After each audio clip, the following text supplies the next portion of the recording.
Hello everyone, আসসালামু আলাইকুম। সবাইকে শুভেচ্ছা জানিয়ে শুরু করছি আজকের রেসিপি। আজকে আমি আপনাদের সাথে ডিমের আরেকটি নতুন রেসিপি শেয়ার করব, যেটা খেতে অনেক মজার।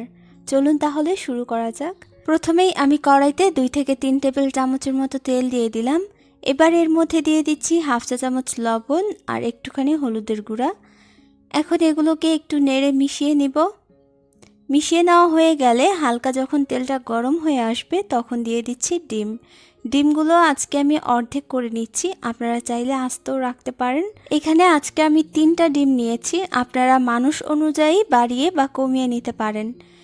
এবার একটা সাইড হালকা ভাজা হয়ে গেলে আরেকটা সাইড উল্টিয়ে দেব। একটা জিনিস মাথায় রাখবেন, যারা নতুন রাঁধুনি আছেন, ডিম সবসময় অল্প আঁচে ভাজবেন, তাহলে ফুটে উঠবে না। যদি আঁচটা বাড়িয়ে দেন তাহলে উপরের চামড়াটা ফুলে একদম ডিম ভেঙে যাবে, আবার আপনার শরীরে ছিটকে আসবে। তো যখন 2টা সাইডই ভালো করে ভাজা হয়ে যাবে, দেখুন কালার চলে এসেছে, ঠিক এই পর্যায়ে আমি ডিমগুলোকে উঠিয়ে নেব।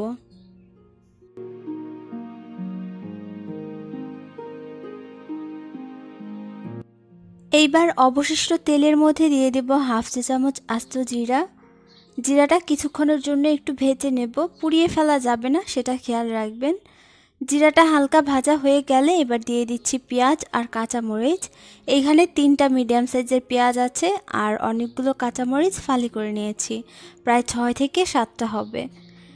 এবার এই পেঁয়াজটাকে একটু ভাজবো, তবে এর আগে পরিমাণ মতো লবণ দিয়ে দিলাম। লবণটা আমি কিন্তু 1 চা চামচ দিয়েছি, মানে বেশি করে দিয়েছি, পরে দেখে দেওয়া যাবে।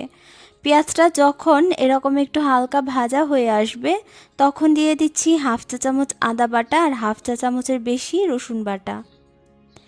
এবার এই আদা আর রসুনটাকে পেঁয়াজের সাথে ভালো করে ভেজে নেব, যাতে করে এর কাঁচা গন্ধটা চলে যায় আর একটা সুন্দর ফ্লেভার অ্যাড হয়। যখন আদা রসুন ভাজা হয়ে যাবে একটুখানি পানি দিয়ে বাকি মশলাগুলো দিয়ে দেব। দিয়ে দিচ্ছি হাফ চা চামচ জিরার গুঁড়া, হাফ চা চামচ ধনিয়া গুঁড়া, হাফ চা চামচ হলুদের গুঁড়া, হাফ চা চামচ থেকে একটু বেশি মরিচের গুঁড়া দিয়ে দিলাম।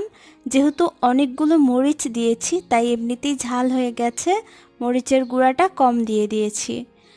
এখন যখন তেলটা ভেসে উঠবে, মানে কষানো পুরোপুরি কমপ্লিট হয়ে যাবে, এই যে দেখুন এই রকম তেলটা ভেসে উঠলে দিয়ে দিচ্ছি আলু। এখানে আমি 2টা বড় সাইজের আলুকে কুচি কুচি করে কেটে নিয়েছি, যেইভাবে আলু ভাজি করা হয়। তো একটুখানি পানি দিয়ে এবার এই আলুগুলোকে নেড়ে মিশিয়ে ঢাকনা দিয়ে ঢেকে কষিয়ে নেব যতক্ষণ